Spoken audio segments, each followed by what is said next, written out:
बड़ी खबर के साथ मिल्कीपुर उपचुनाव पर अखिलेश यादव ने बयान दिया, विवादित बयान दिया है। अखिलेश यादव ने कहा कि चुनाव आयोग मर गया है। अखिलेश यादव ने कहा कि सफेद कपड़ा चुनाव आयोग को भेंट करना होगा। 500 शिकायतें की, लेकिन चुनाव आयोग ने एक भी एक्शन नहीं लिया। अखिलेश यादव ने यह तंज कसा है चुनाव आयोग पर। अखिलेश यादव, समाजवादी पार्टी के सुप्रीमो अखिलेश यादव ने कहा कि चुनाव आयोग मर गया है। मिल्कीपुर उपचुनाव पर अखिलेश यादव ने कहा कि मिल्कीपुर चुनाव में जो गड़बड़ियां हो रही थी उस पर 500 शिकायतें हमने की, लेकिन चुनाव आयोग एक भी नहीं सुनने को तैयार था। चुनाव आयोग मर चुका है, सफेद कपड़ा भेंट करना होगा। सपा अध्यक्ष अखिलेश यादव का बड़ा बयान। उन्होंने कहा चुनाव आयोग मर चुका है।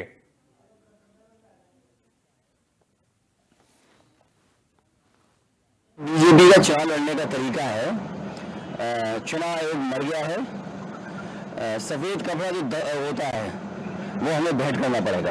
ये बीजेपी का चुनाव लड़ने का तरीका है, चुनाव आयोग मर गया है। सफेद कपड़ा जो होता है वो हमें भेंट करना पड़ेगा। ये बीजेपी का चुनाव।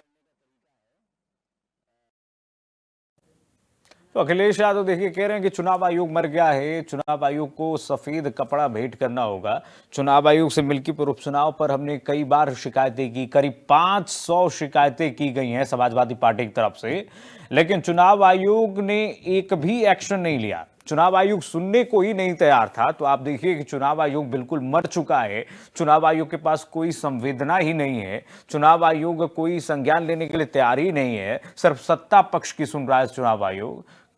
मोहम्मद शबाब हमारे सहयोगी जुड़ गए हैं तमाम जानकारी के साथ इसी खबर पर। शबाब, पूर्व मुख्यमंत्री अखिलेश यादव ने तो बड़ा एक तरीके से कहिए बयान दे दिया चुनाव आयोग को लेकर के कि चुनाव आयोग ही मर गया है, सफेद कपड़ा भेंट करना होगा। हमने कई सारे कंप्लेन किए, 500 शिकायतें हमने की, लेकिन चुनाव आयोग तो सुनने को तैयार ही नहीं था।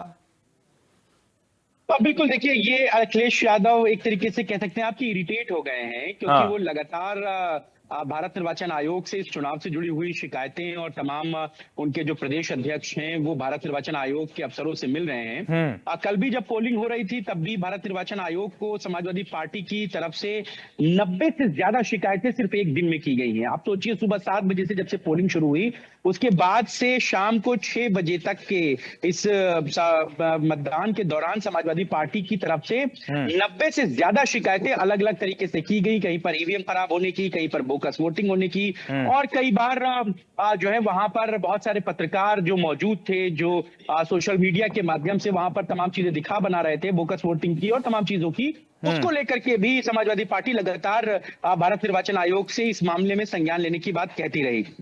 इसके अलावा आप इसको ये भी समझिए कि अखिलेश यादव ने भी कल 5 खबरों को ट्वीट किया है। यानी कि अखिलेश यादव खुद भी लगातार भारत निर्वाचन आयोग से इन तमाम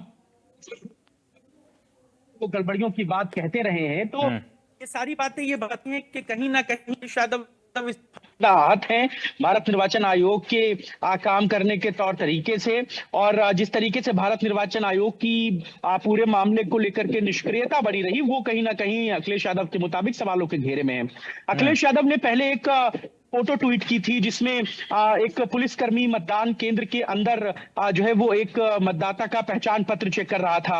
आपको याद होगा जब 9 विधानसभा के बाईपोल हो रहे थे तब भारत निर्वाचन आयोग को अखिलेश यादव ने एक आईना दिखाया था, उन्हीं की ही जो सर्विस बुक है उसको वहां पर भेजा गया था, और जिसमें ये लिखा था कि कोई भी मतदान केंद्र के अंदर भारत निर्वाचन आयोग के कर्मचारियों के अलावा कोई भी पुलिसकर्मी जो है वो किसी भी मतदाता का पहचान पत्र नहीं चेक कर सकता है। ये मामला बहुत गंभीर था और भारत निर्वाचन आयोग ने खुद इस पर संज्ञान लिया था और यह बात मानी थी कि कहीं ना कहीं चूक हुई, और आगे से कहीं भी पुलिसकर्मी मतदान केंद्र के भीतर मतदाताओं का पहचान पत्र नहीं चेक करेगा।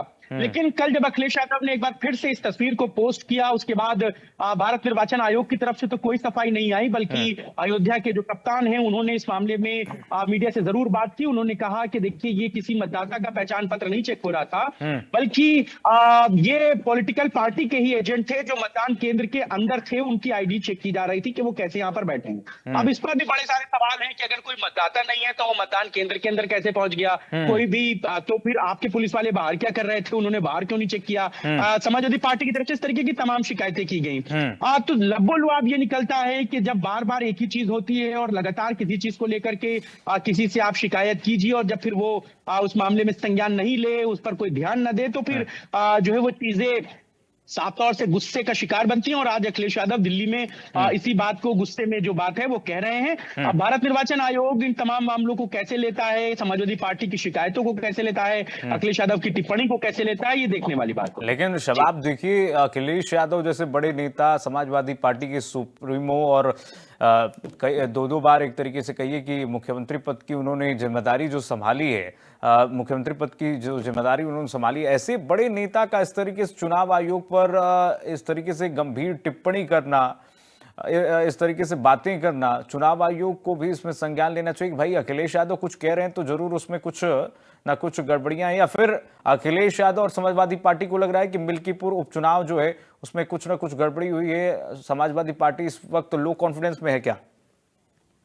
देखिए, दो बातें समझिए कि देश की जो स्वायत्त संस्थाएं हैं उनमें भारत निर्वाचन आयोग है, सीबीआई है, न्यायपालिका है, कार्यपालिका है, इसकी अपनी अपनी इंडिविजुअल बॉडी है और इस पर सरकार का कोई दखल नहीं होता है, ऐसा कहा जाता है। लेकिन ये बात पहली बार नहीं है कि स्वायत्त संस्थाओं को सवालों के घेरे में लाया गया हो। आपको याद होगा पहले की सरकारों में सीबीआई को लेकर के बड़े सवाल उठे, उसे तोता तक कहा गया, पिंजड़े में बंद तोता तक कहा गया। ये बात बार बार कही जाती रही विपक्षियों की तरफ से कि जो आदमी भारतीय जनता पार्टी के खिलाफ आवाज बुलंद करता है उसके खिलाफ सीबीआई, ईडी और तमाम दूसरी संस्थाएं लगा दी जाती हैं। ये सारी स्वायत्त संस्थाएं तो हैं, अगर ये सरकारों के इशारों पर काम नहीं कर रही हैं तो जो लोग उन पर एलिगेशन लगा रहे हैं उन पर कोई एक्शन क्यों नहीं लेती ये सारी संस्थाएं। ठीक इसी तरीके से भारत निर्वाचन आयोग पर भी ये सवाल पहली बार नहीं उठ रहे हैं, इससे पहले भी भारत निर्वाचन आयोग के काम करने के तौर तरीके पर सवाल उठे हैं।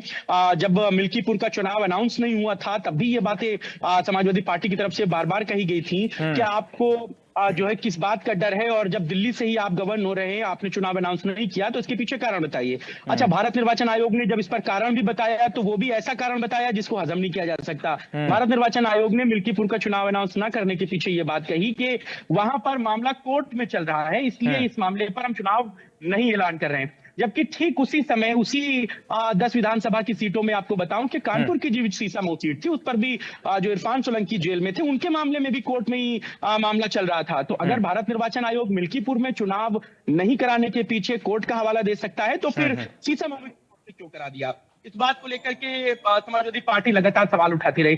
तो बात यही है कि अगर भारत निर्वाचन आयोग को ये लगता है कि वो पारदर्शी है और समाजवादी पार्टी जो उस पर एलिगेशन लगा रही है, जो सवाल उठा रही है, अगर आपको लगता है कि वो सारे सवाल बेजा हैं, बेकार के हैं, उस पर कोई एक्शन नहीं लिया जाना चाहिए, तो ठीक है, आप अखिलेश यादव की टिप्पणी पर उन पर एक्शन ले लीजिए कि कैसे आप भारत निर्वाचन आयोग जैसी संस्था पर आप ऐसे आप शब्द बोल सकते हैं। नहीं तो फिर सीधी सी बात है कि उन्होंने 90 शिकायतें की हैं, 90 में से एक शिकायत पर भी अगर आपका एक्शन है और बाकी की 89 शिकायतें आपको लगता है बेकार थी, तो आप यही बात लिखकर अखिलेश यादव को मानहानि और कोर्ट का नोटिस भिजवा सकते हैं कि आपने जो 90 शिकायतें की उनमें से एक शिकायत सुनने लायक थी, हमने उस पर सुना, हमने उस पर एक्शन लिया, और बाकी की 89 शिकायतें बेकार थी, इसलिए हमने उनको जो है वो डंप यार्ड में डाल दिया है और आपने जो ऐसा कहा है वो आप पर कानूनी कार्रवाई करते हैं। तो जाहिर सी बात, इंतजार कीजिए। हाँ, जाहिर सी बात है शबाब। देखिए, एक विपक्ष के नेता होने के नाते ये नैतिक जिम्मेदारी भी बनती है अखिलेश यादव की इस तरीके से सवाल उठाएं, लेकिन इतना आक्रामक होकर के चुनाव आयोग को ही इस तरीके से मरा हुआ बता देना, कुल मिलाकर के एक नैतिकता के आधार पर कहीं ना कहीं जो है ये सही नहीं माना जाना चाहिए। उनको भी अब मर्यादित शब्दों में कटाक्ष करना चाहिए। अगर चुनाव आयोग पर आप इस तरीके से सवाल उठा रहे हैं तो फिर ठीक है, चुनाव आयोग को भी संज्ञान में लेते हुए इस मामले की जांच चुनाव आयोग को करनी चाहिए।